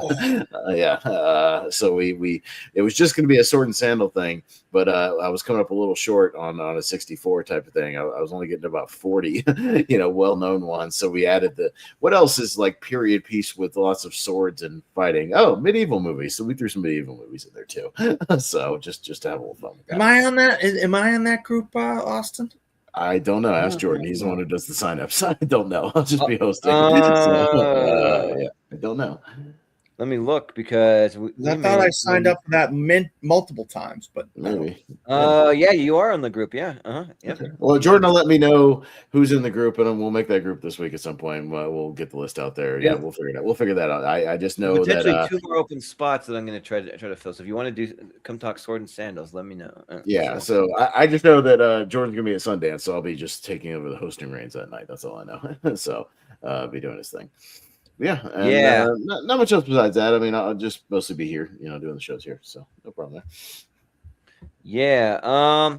So as you heard, like I'm just gonna kind of just talk about it a little bit, just because it's the week before. I will be at Sundance next week, so you can watch me doing some like little out of the theater reactions. I got about like 7 tickets to see movies there. There's some good ones. There's like a movie called The Wait that's like a Russell Crowe and like Ethan Hawke movie. There's a new Jay Duplass movie called See You When I See You. There's one called Rock Springs. It's like a Jimmy O Yang kind of Asian one. There's The Invite. It's a Seth Rogen and like Ed Norton like one location kind of couples movie. There's In the Blink of an Eye, which is a movie coming to Hulu next month, I think. And then a lot of movies that are on virtual online that the Invite. For the bought ticket for, but not being off the virtual. Okay. Yeah, cool. Yeah, and then they're Chasing Summer, which is like an Elijah Schlesinger kind of movie that one. And then there's 2 one we're on the waiting list for, which is Buddy, because that movie was like the most popular movie at all of. Which one?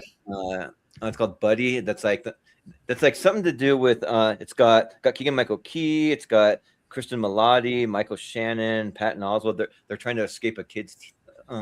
John, I've only seen a few reviews already. It's getting decent reviews, Jordan. Jordan, everything, if it not, you can't take ticket check virtually because it might be shown online as well. Okay. Yeah. And then there's one that I was gonna see. Let's see that we got. It's called Burn, which is an Asian, just like totally Asian cinema one that I just wanted to kind of see like a cool foreign one. So I'm gonna catch that one too. So yeah. So some fun stuff, like some really cool, like awesome sounding movies. So just watch for that. They'll just be little quick things. They'll maybe even like possibly just doing it as like maybe even some YouTube shorts, because I don't think you can really talk too much about it. So just watch for that. But and then as far as the channel goes, I won't get into like everything because I kind of talked a little extra about Sundance. But just give us a like and hit the subscribe button if you haven't done it yet. And if you're almost to 400, so we're getting there. We're doing pretty good. Yeah, we're getting really close. So yeah, we only need like just over 100 subscribers to get monetized. So we're really close. And if you're already subscribed, then just send it out to and make sure somebody else subscribes, because that's probably the biggest way that you can help us out. I'm going to try to get the Patreon schedule up soon. If you go to patreon.com/moviehero, I'm really going to try to do that. So like hopefully within the next like 1 to 3 days. So yeah, so just watch for that. But I'll make some announcements. You can also go into the Movie Hero Network group on Facebook, and we'll also announcements over there. And you can post if you have any projects you're working on, and that's like movie, TV related, all of that you can post over there. And then let's see. Probably what I'm kind of shooting for is that it is like I am in the midst of putting together another Seen and Heard movie trivia episode, but it probably won't be out or be like officially done until just after I get back from Sundance. So, but that will be happening soon. So and then just what we have coming up for tournament fights and tier ranker. Let's see, we do have that I already mentioned our podcast that which is not tournament fights and tier ranker, but I want to throw it out there because it's this Sunday at 9 p.m. Eastern time, which I believe JPO will be a part of our top 12 of the year. And then we will have Brian Nussbaum's after the 128. That'll be on Tuesday. Got that. And then the one Austin mentioned, the Sword and Sandals and Medieval Madness tournament. That'll be the Friday after that. And then our next big series we're going to be doing will be our best young adult / coming of age mystery tournament or series. So it'll be 4 mystery tournaments followed by a championship at the end of the month. We've been doing that with a bunch of different genres. So we're on young adult and coming of age movies. And then we will have a little semifinal for our tier ranker alphabet series, which will be the best movies that start with letters A through F, and it's all the movies that have made the top 10. So that'll be in a tier ranker. And then I'm putting together a little ladder series of sorts. We're making all kinds of like crossover movie posters and like just crossover with like different genres, different movies, different art styles, all kinds of different things. And I'm going to start with the movies of 2024. So it's going to be like roughly at, I consulted about 4 or 5 different lists to like try and get what I thought were the most popular 64. And they're just all kinds of crazy movie posters and just be voting on just the movie posters. And I've already got all of 2024 done, all of 2023, and I'm most of the way through 2025, but 2025 had not wrapped up yet by the time I started making these, so we'll get to that. But and then we do have just a regular Movie Hero Mystery Tournament where we spin the wheel 64 times of all of our favorite movies, and we have Dan's after the 128 on the wheel now, and then just anyone that submitted some 20 wild cards, so those are all on the wheel now, and there's also be eligible for Wheel of Movies also. So yeah, they're there. And then our next proper ladder series will be the best movies of 1985 and 1984. So everything that made the Elite 8 will be, or no, Sweet. Do we move on 8 or 16? And like now I'm forgetting my thing. Oh, 8. Yeah. Okay. Yes. No, we don't do 16. No. We're like 16 and like misspeaking, but yeah, I shouldn't have the format. Sorry. The Elite 8 are we'll be moving on, so we'll have some 2025 movies that we kind of talked about in there because it's just the only way that we can move these movies on. So it'll be a little weird, but it'll be fun and just goofy. And then our next mystery series that starts in March will be movies based on a true story. So there'll be a whole mystery series of those. So, but I'll call it good there. So yeah, but this has been a fun time just breaking down the movies of 2025. So we'll see hopefully most of you back here on Sunday night. So at the same time, 9 p.m. Eastern time. So yeah, but we'll call it good, and we'll say for Jordan Owens, JPO, for Chris Diaz, for Dan Skibalin, for Austin Pez Howell, I've been Jordan, the Movie Hero Anderson, and we'll see you next time.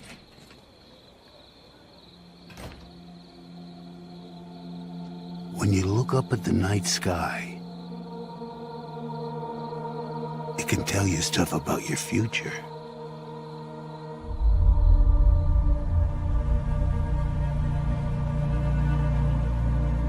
It won't lie to you. It's pure that way.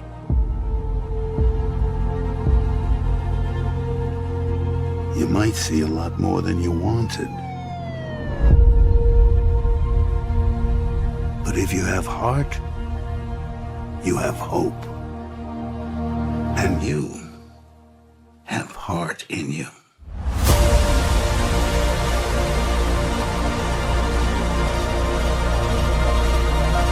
The world, Chuck. Everything you've ever loved. Everything you see. Every year that you live, that world will get bigger and brighter. And more detailed and complex. You fill the whole thing. It'll be a universe.